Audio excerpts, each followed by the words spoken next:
What's up guys, welcome back or to the channel. Today we are finally putting in the last few mods before, or I should say the last mod before the lift, because today we're going to be doing that sound system. And you can see by this big box it has arrived. So I already threw it in the back of the Jeep, and a little bit change of plans. It isn't the custom box that I said I was going to get, and I'll explain a little bit more once we get down there. And I think I'm actually happier with the setup that I chose to go with and the speaker box that I got. Cost wise it was a little bit better, but also I think it's gonna end up being a little bit better function wise too. So let's go down there and I'll show you exactly what I'm talking about so you guys can get a better visual. Here we have both the boxes. The one on the right is the new one I got, and the one on the left is the one that I'm replacing.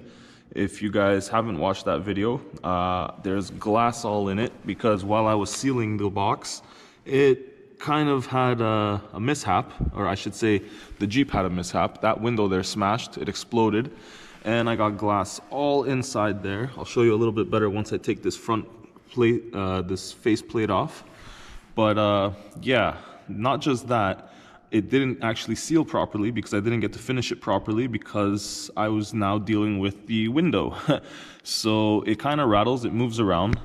If you guys can see, I don't know if it's this side or this side, but one of the sides is loose and it moves around.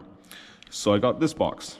I was gonna get a custom box that fits in the trunk, and it would have been right up until here, but the thing is it takes up the entire trunk, and then all my tools and everything would be loose on the back seat. And because I use this for off-roading a lot, the tools would just go everywhere and it would be a mess. So rather than that, I figured I'm gonna get a small box, as small as possible, that's still gonna be a good enough size that's gonna give you good sound. So I figure I found this thing, and it is a bit shallower, and it is a bit shorter, and it is a bit narrower. So it is smaller, and hopefully it sounds just as good. It's not ported, so it should give us a nice deep sound, but everything is already wired. The Jeep came pre-wired. This is for my Alpine speakers in my soundbar as well as in the front, and this guy is for my sub. So we've got a pretty decent setup as well as a capacitor for everything, so we're not wasting any kind of power just running our speakers and stuff like that. But hopefully we can actually get this set up nice and get it in there. I will be throwing it on the back seat, and hopefully I can get a ratchet strap around the bottom of the seat and just get it securely tied or fastened to the seat like that. And it's going to be a lot easier keeping this in place than keeping a whole bunch of tools and random junk like ties and straps and all kinds of stuff on the back. So let's see how this turns out. Let's get it all wired up. First thing we got to do is take the subs out of there, put them in the new box, and I'm gonna attempt to do something interesting with the remote wire here. I'm gonna try to make a switch somewhere so that I could turn the sub on and off, so I could run my stereo without the sub when I don't want to run the engine. And hopefully that turns out well. So first thing, let's get this thing stripped and let's get all the subs and everything out of it. I just need love, someone I can trust, someone who can help me when my life is in a rut. I just need love, someone I can trust, someone who can help me when my life is in a rut. When my life is in a rut. When my life is in a rut. When my life is in a rut. Oh, I just need love, someone I could trust, someone who can help me when my life is in a rut. Oh, I just need love, someone I could trust, someone who can help me when my life is in a rut. When my life is in a rut. When my life is in a rut. When my life is in a rut. So now that I got the subs out, you guys can see what a shit show this box really is. And I can't remember which wall it is, but one of these walls is not sealed properly along here. I believe it's actually the other one.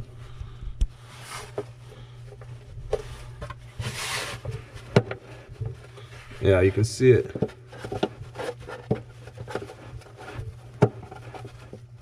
Yeah, it's not sealed.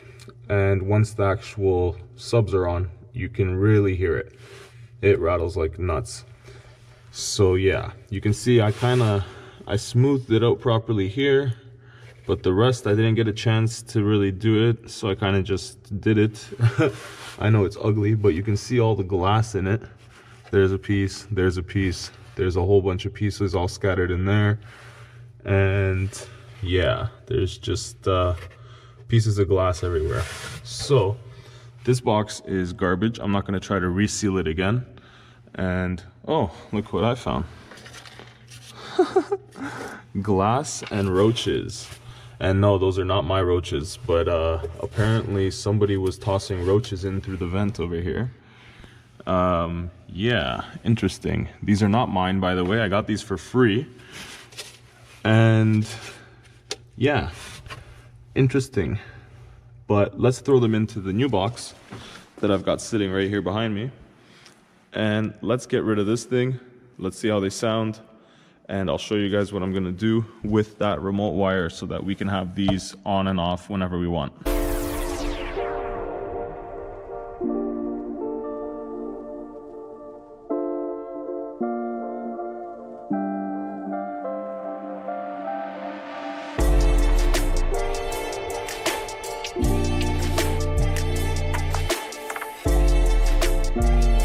All right, now they're mounted.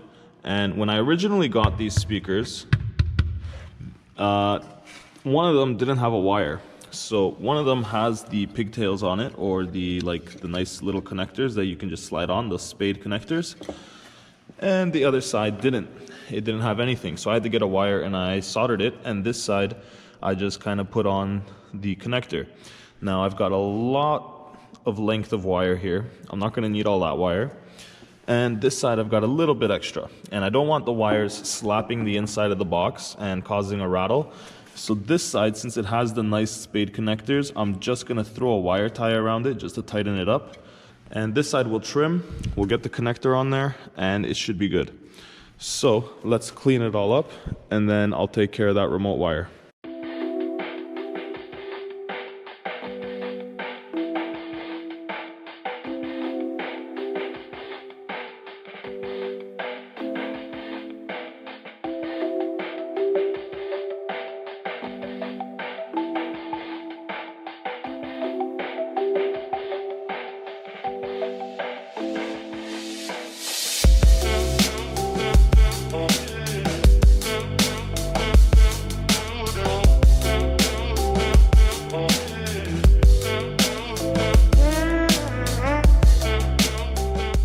Everything is wired up, and on this side I ran that shrink tube to both sides of the connectors here just to help keep it from getting corroded, and just so that yeah, if anything, it stays put a little bit better. Everything is wired up, the subs are secure. Now let's throw in that last step. I want to put in a remote switch. I'm gonna run this remote wire here to a switch right in front of this, and I'll show you exactly what I'm trying to do. And it should turn out pretty decent. I don't really want to put more switches and more things in the dash, and then I would have to run another wire back because this one piggybacks off this remote wire. So when the regular 4-channel turns on, it turns on my other amplifier for my subwoofer. They kind of piggyback off each other, and basically I don't want to run another wire to the front just for this one. So what I'll be doing is I'll be running a little wire right over here just to a switch, and then right back here. That way it will kind of just give me that functionality of turning this on and off whenever I want.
everything is wired. I ran that switch right in front of my capacitor here so that I can still reach it while the seat is all down and where it should be. Now all I have to do is connect my speaker wires to my speakers and put them in, and let's test them out. So let's do that really quick because my light here is dying.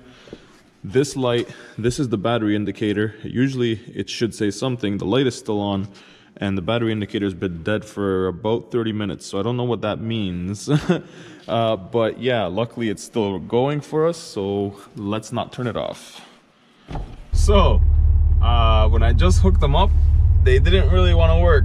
And yeah, I had to sit here and play around with them for about 10-15 minutes and wonder what happened and run through all my rewiring, and everything was plugged in. And I don't understand why, but these subs don't kick in until you jump the volume a little bit higher, so it punches the power. I don't understand.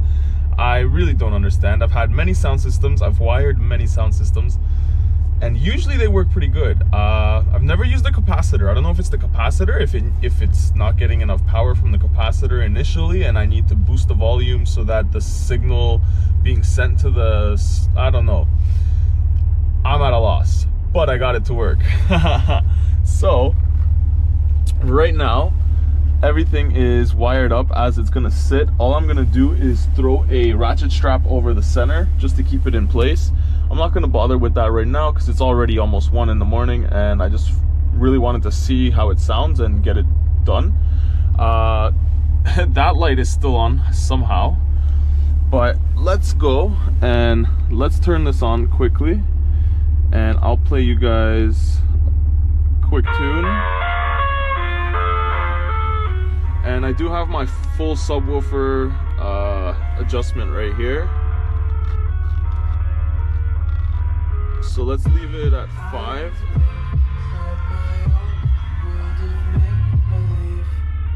Kids screaming in the crowd of profanities. I see the water ice covered in ink. Cross out the ones who have records and watch me weep. That's pretty much it. It runs good, it sounds good. I can't complain, and my switch ended up working, so I don't need to really worry. I can turn it off anytime I want. Say we gotta stop and we just wanna relax at a parking lot and just not have to run the engine and listen to some music. I can turn the sub off, and that way I'm not wasting all that power, and I should still be able to start my Jeep at the end. So that being said, guys, thank you for watching. It hasn't been a long video or too crazy of a video, I know, but it is something that I wanted to get done, and it is something that I am really happy to get done, and is something that I'm going to enjoy a lot once we start going back out on the trails. Hopefully we will be back out on the trails in the next week or so. Tomorrow I am dropping the Jeep off to get it lifted and to get my oil pan done and a few other things that I don't want to give away just yet. But I will be making a video, so just wait out for that one, or hold up for that one, guys. I will be dropping it off and showing you guys the before and the after, and I still need to get my wheels and tires, but it will look a little bit better, and hopefully it'll ride a lot better, because I know that this clapped out suspension is not fun anymore. It makes all kinds of noises and creaks, and it just doesn't absorb any bumps or anything. It just kind of, yeah. 20-year-old suspension on a Jeep is no fun. So it'll be so much better to get that new suspension in. I cannot wait. I'm gonna enjoy it so much. Hopefully you guys are gonna enjoy it, and let me know what you guys are running on your Jeeps, if you guys have a sound system or what kind of sound system you guys are planning to put in there. But for now, I think I'm gonna run the 210s and maybe upgrade to 212s. I know I still got to clean off a little bit on the around the rim there, but it looks all right. It should be good, and once they get cleaned up, they will look even better. And now we have a sound system that actually sounds great, and we should be able to enjoy ourselves on the ride to the trails a little bit better now. So thank you guys for sticking around. Thank you guys for watching. Hopefully you guys will be here for the next one, and there's tons more coming your way. So jump down there, hit the subscribe button if you're new, hit that notification bell and hit all so you don't miss any of our new uploads. And definitely you guys know that there is tons more off-roading to come, because we are just finishing the build and this thing is going to be awesome this year. So thank you guys for sticking around. Hopefully I will see you guys in the next one, and until then, ride safe out there. Peace. love.